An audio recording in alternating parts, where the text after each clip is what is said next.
जय हिंद दोस्तों, स्वागत है आपके एक नए वीडियो में। आज हम बात करेंगे भाई आरपीएफ कांस्टेबल एग्ज़ाम के बारे में, जो 2 मार्च से स्टार्ट होने वाला है। तो उसके बारे में बात करेंगे। 5 से 6 नंबर की जो वहाँ पे हिस्ट्री आती है, उनके इंपॉर्टेंट टॉपिक को आप क्या पढ़ के जाएँ जिससे हमारे नंबर बन जाएँ, क्योंकि हिस्ट्री बहुत बड़ी है। उसमें हिस्ट्री में आधुनिक इतिहास, प्राचीन इतिहास और मॉडर्न हिस्ट्री दो दो होते हैं। तो उसमें से इंपॉर्टेंट टॉपिक जो होते हैं उन्हीं से क्वेश्चन बन रहे हैं। टी-शर्ट पैटर्न पर लेटेस्ट जो क्वेश्चन बन रहे हैं उन्हीं के बारे में बताऊँगा। क्या दस उस चैप्टर होंगे जिनको आप जरूर पढ़ के जाएँ। तो उनके बारे में बात करूँ तो मैंने रफ में लिखा भी है, तो आप अगर देख पाएँ तो ये रहा। तो उल्टे से दिखेगा आपको। तो मैंने अपने राइटिंग में लिखा है, अपनी राइटिंग में जो मुझे समझ में आती है, तो मैं जल्दी से आपको बता देता हूँ इनके बारे में। तो सबसे पहले आपको पूरा पाषाण काल के जो है, पूरा पाषाण काल, नवपाषाण काल, मध्य पाषाण काल जो होता है, वहाँ पे जो स्थल हैं उनके बारे में आपको जरूर पढ़ के जाना है। उनके स्थल किस स्थान पे हैं, तो आरपीएफ एसआई में हर एक क्वेश्चन में पढ़े थे और टीसीएस प्रश्न में ये क्वेश्चन बनते भी हैं, तो आप जरूर इनको देख के जाइएगा। और इसमें बात करें उसके बाद सिंधु घाटी सभ्यता में बेसिकली बात करें उनके स्थल। और स्थल में ऐसे पूछता है कि स्वतंत्रता के बाद कौन सा स्थल खोजा गया, सबसे नवीन स्थल कौन सा है, भिडाना कहाँ पे 2014 में खोजा गया था। भिडाना एआरपीएफ एसआई में पूछा गया था कि भिडाना स्थल जो है, जो अभी नवीनतम है, तो हरियाणा में खोजा गया था। और देसल था जो स्वतंत्रता के बाद खोजा गया था। और ये देसल वाला पूछा गया था यूपीसी पेट में, मेरे शिफ्ट में, और कि स्वतंत्रता के बाद पहला स्थल। और गुजरात में कौन सा है, राजस्थान में कौन सा है, वहाँ पे क्या वस्तुएं मिली, आप इनको एक बार जरूर क्यों रिवीजन करके जाइएगा। मैं बार बार कहता हूँ, क्वेश्चन याद करने की जरूरत नहीं है, आप एक बार पढ़ लो और ऑप्शन को मिलेंगे तो ऑटोमेटिक आप सही टिक करके आओगे। क्योंकि 4 ऑप्शन में आपको वैसा ऑप्शन ही देने देगा जो आपको अलग ना कर पाओ।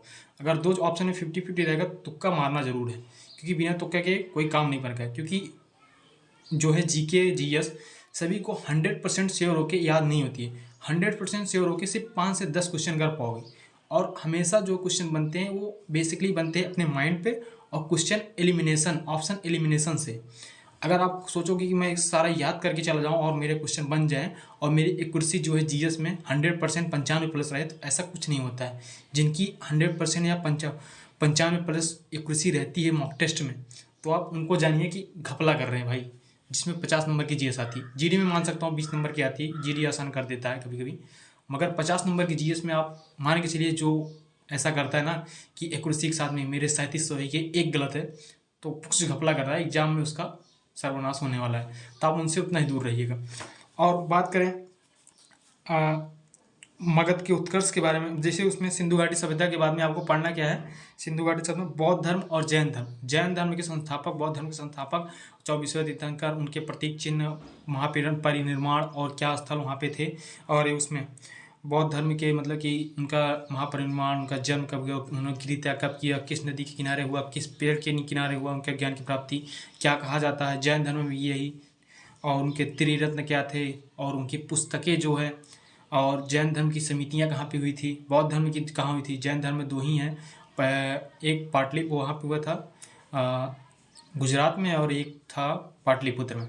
और उसमें जो होता है 4 होती हैं समितियाँ, और 5वीं जो होती है वो शायद म्यांमार में होती है। तो 4 वहाँ पे इम्पोर्टेंट है जो उनकी हुई थी बौद्ध धर्म में।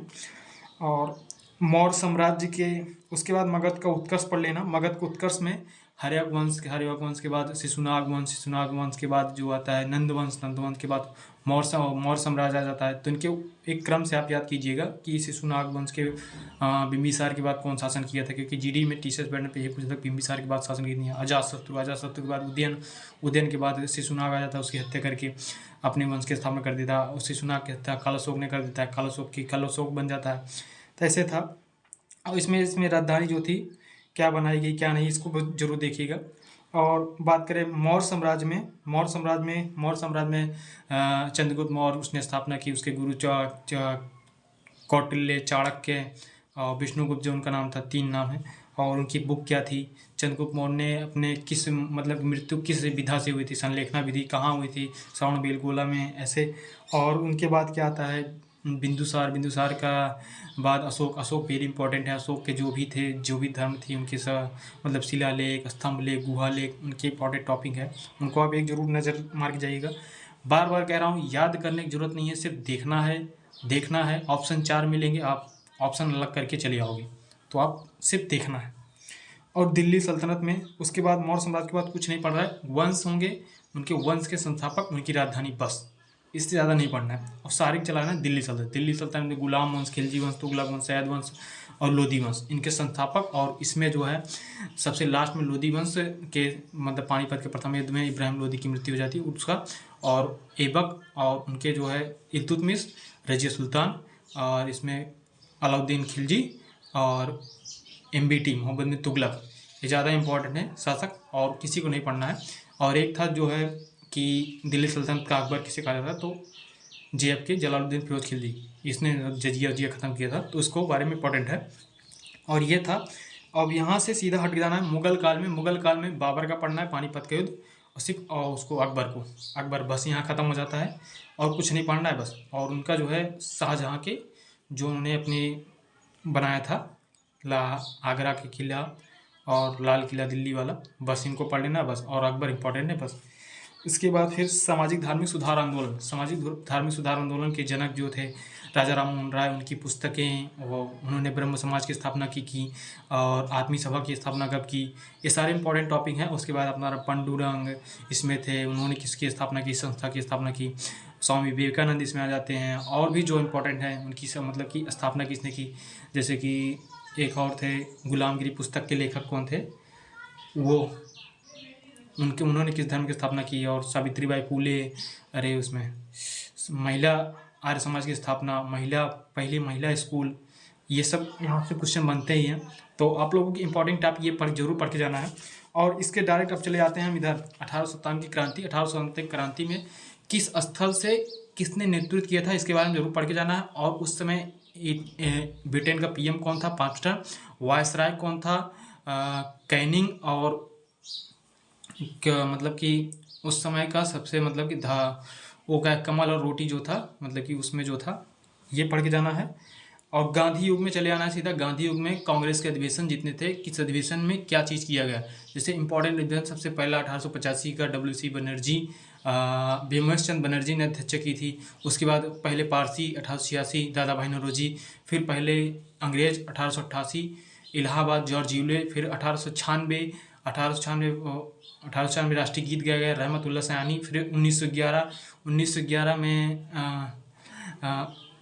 बिशन नारायण धर थे कि नहीं पता नहीं, हाँ वो उसमें जो राष्ट्रीय गान गाया गया था। और 1916 का अधिवेशन और उसमें मतलब कि कांग्रेस और मुस्लिम किस तरह मिलन हुआ था, उसको इम्पोर्टेंट है। और पहली महिला कांग्रेस के अधिवेशन 1917, एनी बेसेंट, पहला अधिवेशन जो कि गांधी जी ने किए थे अध्यक्षता 1924 बेलगांव। और पहला भारतीय महिला 1925 कानपुर अधिवेशन। पहला 1929 में लाहौर वाला अधिवेशन, लाहौर वाला। और 1931 में सरदार वल्लभ भाई पटेल अधिवेशन जो थे उसमें, हाँ सरदार वल्लभ भाई पटेल ही थे। और पहला गांव में होने वाला अधिवेशन हरिपुरा त्रिपुरी संकट, जिसमें कि सुभाष चंद्र बोस ने अपने अस्थिता से त्यागपत्र दिया था। उसके बाद वहाँ पे राजेंद्र प्रसाद बने थे। पट्टाभी सीतारामैया और गांधी जी का कुछ मामला था। तो उसके बाद फिर स्वतंत्रता के बाद पहला अधिवेशन जो हुआ था उसमें कौन थे अध्यक्ष, तो ये रहा। और उसमें गांधी युग में जो है इसमें पुस्तकें और पुस्तक के जो लेखक होते हैं उनको जरूर पढ़ के जाना है आपको। और यहाँ से आपके 5 से 6 क्वेश्चन बन जाएंगे जो मैंने टॉपिक बताए हैं, ठीक है। तो आपको इनको जरूर पढ़ के जाना है। यहाँ से आपके 5 से 6 क्वेश्चन बड़े आराम से बन रहे होंगे जब आप पढ़ के जाओगे तो यही बताना था। और बीच में जो वंशज छूट रहे हैं उनके वंश के संस्थापक और उनकी राजधानी, बस यही पढ़ के जाना इंपॉर्टेंट टॉपिक। 5 से 6 क्वेश्चन आप करके जरूर आओगे। तो मिलते हैं इस वीडियो में। जय हिंद।